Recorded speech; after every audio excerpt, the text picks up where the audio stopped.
So here we are again, another long weekend in Melbourne. So I figured what better time than to continue on with the railway. Now, I don't know how much I'm actually going to get physically done in this video in terms of building, but we should be able to figure out what we're doing with the track plan, what we're going to do with the two ends, and hopefully have all the track finalized by the end of this video, and even maybe delve into, I guess, the wiring aspect and how I'm going to do it, which hopefully is nice and easy, but it is something I'm a bit daunted by.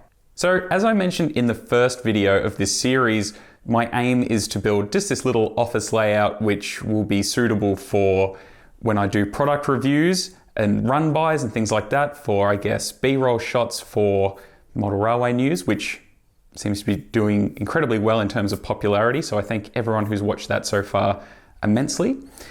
It'll also be really handy for me to be able to run my trains and play little switching games like Inglenook games and things like that. So as I mentioned in the previous video, this layout will be loosely based on, I guess, an outer lying suburban railway station with a couple of industries.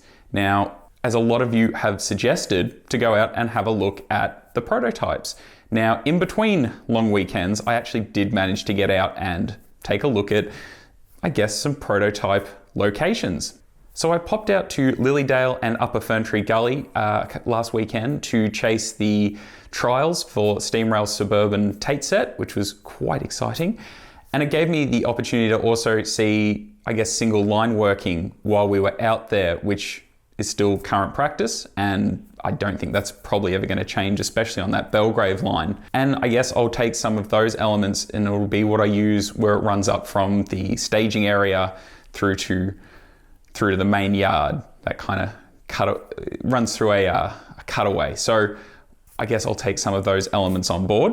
And locally, I popped down to the Anstey station, where you've now got the new stations at Moreland and Coburg, which are part of the level crossing removal, but previous to that there used to be a kind of yard there, so you've got some silos, you've also got some industries off to the side. As well as that, the Upfield line did used to see some suburban goods services running through to Upfield for the car factories and things like that, although no longer. So with these prototype examples, I've kind of landed on, I guess, my almost final idea. So behind me, we're going to have just a normal single platform Victorian Railways-esque station with a 4-track yard, and we'll probably put a goods shed in here as well. For the sake of this layout, we're going to pretend that this line either keeps going or that the line, but in this case, the line is either booked out, it's being closed, not sure, but obviously it can't go anywhere. But it'll also give me the opportunity, if an engine runs in, it can run around its train and push back out, or if it's a suburban pass, it can just turn around. Nice and easy. So then on, I guess, the upside of the layout, we will have the grain loading facility or loading unloading facility. I guess somewhat similar to Kensington, not identical, but that is a good example of a inner suburban silo in Melbourne, which is still in current use. And on the other side, we might go with cement, however, we might not. That's all going to depend on if it fits. It's a pretty tight curve to get in there. So it might end up being like what I saw down at Anstey or Coburg, where you had a line come off the main, which just ran into a shed. And I think that could be something I might work with. And I'm now starting to lean more towards that than the cement plant. But that will be something that we get into later. So I guess in short, it means that a train can come up from a staging area up the back here, which is scenically blocked by the silos. Like I said, that is a grade that comes up there, which is 3%. And then into the yard, I'll probably have the 2 main lines electrified, at least to begin with. And then you'll have a yard pilot as well. So trains come in, sorted out, switched in and out, all pretty easy. Which I guess gives me that ability to have switching cards and things like that, so I can play, switching games. So with the silos, I ended up going with a Walthers Cornerstone kit. They are the concrete grain silo elevator kit. I've just put it all together just so I can kind of work out what kind of size it's going to take up and what I can do with the tracks. Now it's looking like I'm going to have 3 tracks One, so the train can come in, it'll have a head shunt, run around, can push back out the other way, and then it'll have a third track for staging or just for empty cars. And like I kind of mentioned before, with the other end, I've got the Medusa cement plant, but I'm starting to lean away from it simply because it might take up too much room, and there isn't a lot of room, and the curve coming into it is quite tight. So that might end up being a different industry. So I guess we'll wait and see. So I do have to give a fair bit of credit to everyone who watched the last video and did leave suggestions. It's kind of made everything a bit easier, but there are a few things that I did forget to mention and I'll address now in terms of the size of this layout. Across the back here is 3 meters. Each one of the IKEA shelves is about 1 meter a piece. And then down the end where it's either going to be an industry, either the cement or just a shed, that is about 1 meter. And then on the upside, it's about 2 meters where the grain loading facility is, into about 1 meter to where the storage or the loading, I don't know if I'm going to go with cartridge loading or just have a small yard I can just assemble trains and push them in and out. So that, if that helps, that is the size that I'm working with. The track I've decided to go with is Pico Code 83. I'm using it because it's what I already have. I think many years ago, probably over a decade ago, I read an article in the Australian Model Railway magazine saying that Pico's Code 83 was the closest kind of gauge height to Australian prototype, and that's just what I bought. So I already have a lot of that track, and that's just what I'm going to use. As for the points, they will all be Electrofrog points, as I've been told that that's the easiest one to go for, especially for a DCC layout, as well as apparently they look a bit more accurate because they don't have the blacked out plate where the frog is. I don't think that's that big of an issue, but that's just what I'm going to go with now. All the points will be hand thrown. I'm not going to put point motors under them, simply based on cost and the fact that this isn't a permanent layout. I can't really justify going to that much effort, and it's quite accessible. I'm pretty happy just to be able to throw the points by hand. That's a pretty easy thing to do. But yeah, if this goes really well, this all lifts up, and I'm pretty sure because it's just foam, I should be able to just cut out a little hole and be able to pop a point motor in if we ever get to that point. And then lastly on the track, I'll also paint it. It'll be painted hull red, which is, having watched Luke Towan's videos, he seems to go with hull red, and it looks pretty close to the prototype. So all the track will get painted and then it will get weathered. And I kind of assume that once I put the ballast down, that little bit of fine dust will weather it pretty well. I don't know, I watch his videos and I see him go to so much effort painting each individual tie, and it looks great. I just don't know if I've got the patience or time. If you think I should go to that kind of effort, let me know. I'd love to hear your feedback. Now, something else to address is the catenary. I'm no master modeler, craftsman, builder, anything like that. And so I'll go with something that's, I guess, ready to run or pre-made. Looking around, I've seen that the Sommerfeld catenary sets are available in Australia. That's something I'm leaning towards, or the Pico ones. The Pico ones do look quite modern, but they are quite simple, and I don't want it to be taking up a lot of room. Like, you do look at prototype catenary and it is quite involved. I just want the stanchions and some really basic wires just going across. I don't really think I need all the tensioner wires and things like that, unless there is a kit available with all those kind of things with it. But I guess we'll see on that too. Now, like I kind of said at the start of the video, it's only going to be the main line that comes up into the platform that I'm going to electrify, or pretend to electrify initially, just because I'm just going to keep it simple. I think down the track we might end up putting it into whatever goes to the cement or the factory that'll be down there, and maybe to the silo. Not entirely sure. Off the top of my head, I don't remember seeing any pictures of any silos in Victoria with overhead wires going into them. I might be wrong. But on the catenary, if you do have a better suggestion than going with the Sommerfeld ones or the Pico ones, please let me know. I would love to get some feedback on that. Or if you've got any really, really simple suggestions for potentially building my own. I don't know how comfortable I am with that. But anyway, if you do have any suggestions, let me know in the comments. Under the track, I've decided to go with this Woodland Scenics track bed, mainly because it's raised, and I think that'll make ballasting a bit easier, as well as, I mean, you look at a real railway, the line doesn't sit flat on the ground, it is raised. And I think this seems like a pretty simple product to go with. I've seen a lot of people use it, so I ended up buying a couple of packs of this, and that'll go under the track. Now, in terms of what I'm using to control the layout, I am gonna go with DCC. Everything I collect now has sound, or yeah, I prefer it. I like the control. I guess I like the novelty of sounds and light functions and all that kind of fun stuff. I currently use a Digitrax DB150 with a DT400 controller, which is powered by a J-Car power pack. Now, I bought that secondhand at a reasonable price. I know it's a bit dated by, I guess, super modern standards, but it works for me. It's also what we use at the club, so I just went with something that I was already familiar with. I will probably upgrade that. Now, that is way in the future. Everything works as is, so I don't need anything else, but I would love to go with a wireless setup, maybe one of those ones you can control with a phone or a tablet.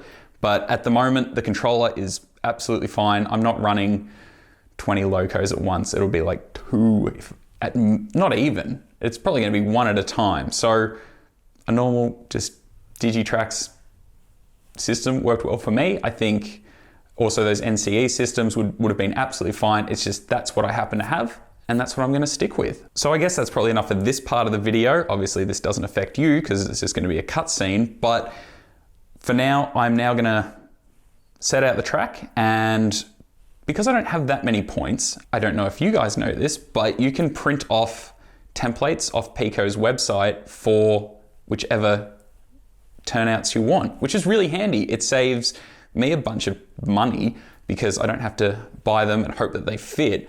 And considering a set of points is about $40 to $50 depending on which one you go for, that's really, really handy. So I'm gonna set out all the track, I'm gonna print out a bunch of those, work it all out, and yeah, hopefully we come back and we've got a track plan sorted. So enjoy this very quick montage.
All right, so it's been a couple of days and I've worked it all out, or at least I think I have. I've worked out the station, I've worked out the silos, and I think I've worked out the industry down the end in terms of track plan. And obviously I'm gonna need a little bit more track and a few more sets of points. So it is pretty handy to have these Pico printable point system, points, just to work out distances and where everything's gonna fit. So everything looks like it's all pretty sweet now. So I do have one thing, which is a big space on the upside here.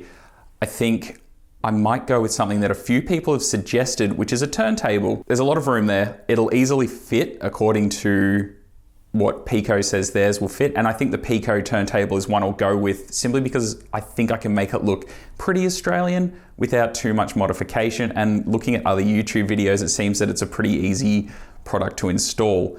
The reason I also want a turntable is for product reviews. I think it's a good place to have something which spins around and it'll look pretty neat and give a nice a nice aesthetic to the layout. And I also think I can scenically block it off from the back, maybe with a fence or a tree line or both, and I think that should work. As for the wiring aspect, I guess I'll just briefly touch on it. I know that all I really have to do is just isolate the points and then run a feeder wire under the whole layout, or a bus wire. So that'll come out of my Digitrax controller. It'll run under the whole thing and then just have feeder wires, and yeah, the points will be isolated at where they need to be isolated. But I guess that'll be an entire video on its own when we get there. So unfortunately at the moment, being that we're still in this long weekend, I can't really go into a J car and pick out which one I want or work out which one I want. So I'll wait till I can physically go and see it and make it from that point on. As for how I'm going to connect the feeder wires to the bus wire, I think I'll just go with suitcase clamps. I think they're pretty easy to work with. I'll look around, see what I can get. If anyone has a better suggestion or an easier suggestion, please just leave it in the comments. Any help is much appreciated. As for the staging area over the back, I will tackle that later. At the moment, it's just going to be a single line that goes in. I'll just make up trains and send them back out. But I will, or would eventually like to make a custom, either I'm thinking a traverser, if I've got the room, or yeah, a cartridge system to load and unload trains with at least 1 or 2 permanent lines sitting on top. So if there are more suburban sets about to become available, not about to become available, but eventually become available, maybe a little hint from Acision probably about 6 years ago, we might see something else other than the Tates become available. So I guess we'll wait and see on that one. I'll also have that enclosure so I can have the control, the power, the loco net will fit into it and everything like that. Now I know at the start of this video, I was saying, oh, maybe wireless control would be something I'd look into. Now I've had a fair bit of downtime, well, a little bit of downtime to look around. And it turns out if you've already got an existing DCC unit, it's pretty easy and relatively cost effective to be able to make it wireless. So I ordered a wireless control system. So I'll be able to control the layout with my phone or a tablet. That'll be the next video. I'll do a little what I bought and how it works. So stay tuned for that. That should be out following this one. So with the yard here, I've got the station worked out. The station is built up with 9mm ply. I'm just waiting for a Pico concrete station fascia to come, or when I can get into my local model shop, I'll pick one of those up and I'll do the top of the platform, I think like Luke Towan does in his videos. Shout out to Andrew Christie for telling me which bit of wood to go for. If you want to check out his channel, it's called Andy's Northwest Line. He has a fantastic model railway based in Victoria and it's very, very well done. So if you want to check his videos out, I'll leave a link in the description. I do have to get another little kit. I haven't quite decided what I'm going to go for, but it'll be a goods shed to go in here, either a 2 or a 4 door goods shed. So trains can come in and that'll be another industry, I guess, that I can use for switching. So that's it. I know I didn't really get a lot done, I guess, in the grand scheme of things, but at least we've got all the track plans worked out. So if you've enjoyed the video, of course, like and subscribe because there'll be more of these videos coming soon. And if you do have any feedback, please leave it in the comments below. I'd love to hear from you. And I always endeavor to get back to everyone who leaves a comment. So thank you so much for watching this episode and we'll see you again soon.